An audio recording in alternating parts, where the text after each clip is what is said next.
Welcome to my channel Krishna Pani mom में आप सभी को राधे राधे। आप सब लोग कैसे हैं? बिहारी जी के पास सब अच्छे होंगे।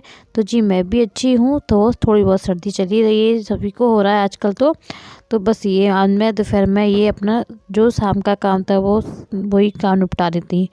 क्योंकि देखो आज मैंने ये शाम के टाइम 3-4 बजे के टाइम होता है ना कि कुछ ना कुछ कृष्णा ज़रूर खाते हैं। कृष्णा और मम्मी दोनों, हम तीनों लोग ही कुछ ना कुछ चाय के साथ ज़रूर लेते हैं।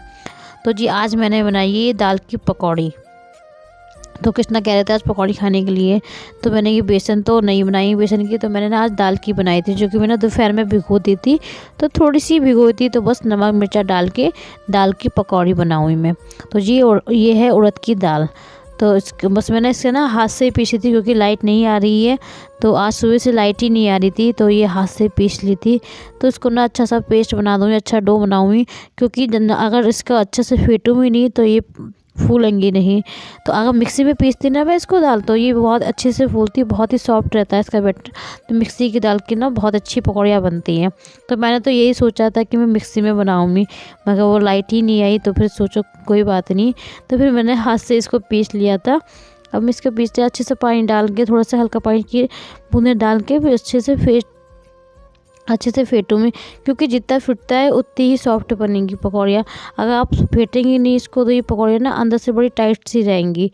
तो जी इसलिए अब इसको मैं अच्छे से फेंट रही हूँ। फेंटने के बाद इसकी पकौड़ियाँ तलूँगी। तो जी उड़द की दाल की पकौड़ियाँ बहुत ही टेस्टी लगती हैं, अच्छी भी लगती हैं। अगर मट्ठे में खाओ तो बहुत अच्छी लगती है, मगर सर्दी है जिसकी वजह से तो मट्ठे में तो नहीं खाएंगे हम लोग।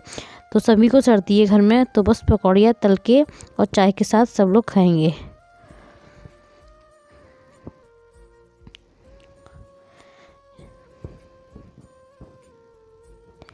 मैं इसको अच्छे से फेंटी जा रही थी। मैंने कहा इसको फेंट ही लेती हूँ खूब अच्छे से। तो मम्मी यही कह रही थी कि इसको अच्छे से फेंटेगी तभी इस पकौड़ी अच्छी आएंगी, वरना सॉफ्ट नहीं आएंगी। तो मैंने इसलिए खूब फेंटे जा रही थी भगवान में। ये लाइट आ जाती तो क्या हो जाता, लाइट आती तो ये है कि जल्दी पिस जाती मेरी दाल भी, और हाथ से भी नहीं पीसनी पड़ती मुझे दाल। ये देखो हाथ से भी पीसी है, उसको डबल फिर फेंटना भी पड़ रहा है मुझे। तो बस ये रिफाइंड हो चुका था। तो ये मेरी पकौड़ियाँ देखो मैंने खूब फेंट ली थी, उसके बाद में ये डाल रही हूँ। तो कृष्णा को ना 3-4 बजे भूख लगती है, क्योंकि ना कि स्कूल में तो वो लंच कर लेता है, उसके बाद घर पे आके खाना नहीं खाना चाहते वो। क्योंकि वो कहते हैं 11-12 बजे तो लंच करता हूँ मैं, उसके बाद खाना बहुत कम खाता है, थोड़ा बहुत ही खाते हैं, नहीं खाते। उसको भी 3-4 बजे के टाइम ज़रूर भूख लगती है, तब वो खाने के लिए मांगते हैं। तो उस टाइम खाना तो खाता नहीं है, तो इसलिए कुछ ना कुछ मैं बना देती हूँ कि कुछ चाय के साथ खा लेगा वो। तो बस आज पकौड़ियाँ बनाई थी उनके लिए क्या फिर सभी लोग खाते हैं, हम तीनों ही लोग खाते हैं। परी भी खा रही थी आज, तो परी को भी पसंद थी उड़द की दाल की पकौड़ियाँ। तो परी भी सॉफ्ट हैं, तो उस परी भी खा लेंगी ये। तो बस ये देखो पकौड़ियाँ मेरी अच्छे से हो चुकी थी, तली रही थी मैं इनको। तो इनको मैं स्लो मोशन में भी तल रही थी, थोड़ी तेज़ कर रही थी, फिर स्लो मोशन कर रही थी, जिससे पकौड़ियाँ अच्छे से करारी टाइप की हो जाए। तो देखो इस तरह से बनाई थी मैंने ये पकौड़ी अपनी। क्योंकि बेसन के तो खाते रहता है, बेसन के तो सादा, तो इसलिए मैंने क्या आज उड़द की दाल की बनाए।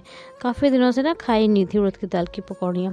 वैसे बनती तो मूंग की दाल की पकौड़ा भी बहुत टेस्टी है, तो मूंग की दाल की ना बनाई मैंने आज, ये उड़द की दाल की बनाऊँगी। नेक्स्ट टाइम में बनाऊँगी मूंग की दाल की मैंने की।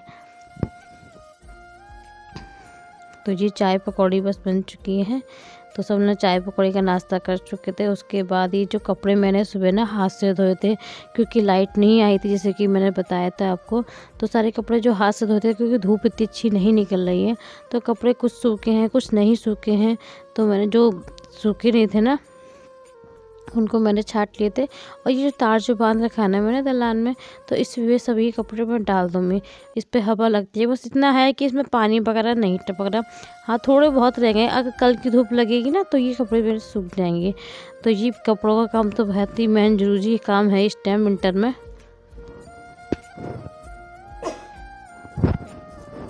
तो ये कपड़ों का काम निपटा दिया था। उसके बाद में जो सूखे थे वो तय करके रख दिए थे मैंने अंदर। ये जो पूजा के बर्तन मैंने किस तरह से साफ किए थे, पूजा के बर्तन ना मैंने, तो गले में बहुत परेशानी हो रही है कहने की वजह से ना, और आवाज़ भी थोड़ी वैसी हो रही है, चेंज हो रही है मेरी।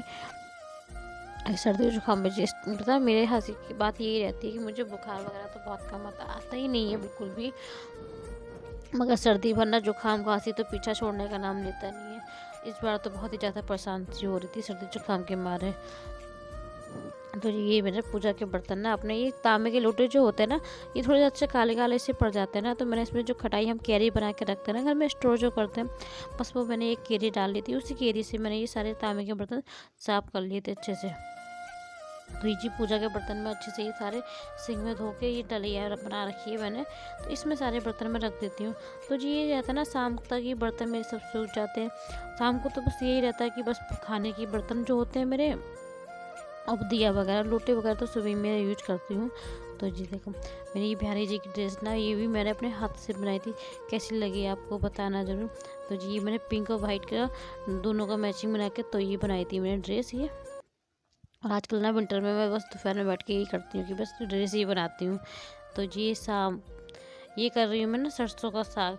इसके पापा इतना सारा साग लाए थे, एक क्योंकि सरसों का साग भी था और बथुए का भी, तो साग इतना लग गया था अब नहीं, और घर में खाना बन चुका था। तो इनका होगा क्या, इनकी मम्मी के ख़राब पी, क्योंकि पत्ते वाली सब्ज़ी है जल्दी ख़राब हो जाती है। तो मैंने ऐसे ख़राब ना, तो इसको ना बीन के मैं इसको काट के, और यही करूँगी काट के ना, मम्मी कह रही इसको उबाल के रख देना, तो उबाल के ना उबाल के फ्रिज में रख दूँगी स्टोर के लिए। तो ये है ना कि 1-2 दिन आपका चल जाएगा ये। अगर आप इसको ऐसे ही छोड़ दोगे तो ये ख़राब हो जाएगा। तो मैं इसको उबाल के फिर इसको चन्नी में छान के पानी निकाल के फिर मैं इसमें फ्रिज में रख दूँगी। फिर ये कल वगैरह सरसों का साग बन जाएगा।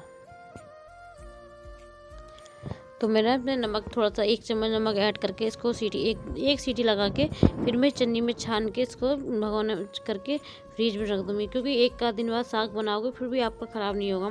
तो इसी तरह अगर कभी भी ज़्यादा साग आ जाए तो उसको तुरंत काट के और उबाल के रख दीजिए, जिससे कि आपके साग कोई ख़राब नहीं होगा। तो मैंने ये भी इसी तरह रखा, और बथुए का साग भी मैं बीन के उसको भी फ्रिज में रख दूँगी स्टोर के लिए।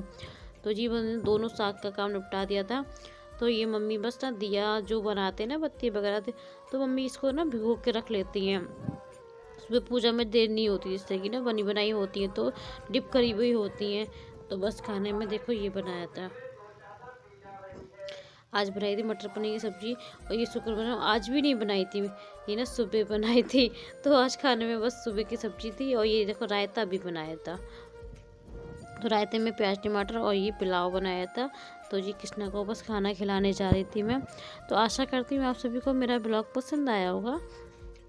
तो जी किसी वजह से भी आपको मेरा ब्लॉग ये अच्छा लगे तो प्लीज़ चैनल को सब्सक्राइब लाइक जरूर कीजिएगा। पहली बार मेरे चैनल पर हो तो फिर चैनल को सब्सक्राइब कीजिएगा। देखो एक आपका ना एक सब्सक्राइब मेरे लिए बहुत इंपॉर्टेंट है। तो ज़्यादा से ज़्यादा आप लोग मुझे सब्सक्राइब कीजिए, ज़्यादा से ज़्यादा सपोर्ट कीजिए। देखो आपके सपोर्ट से ही मैं आगे जाऊँगी। देखो बिना सपोर्ट के तो मैं कुछ भी नहीं कर सकती। तो ज़्यादा से ज़्यादा आप लोग मुझे सपोर्ट कीजिए। मिलती हूँ नेक्स्ट वीडियो में, जब तक कि ख्याल रखिए, खुश रहिए और सर्दी से बचे रहिए। राधे राधे।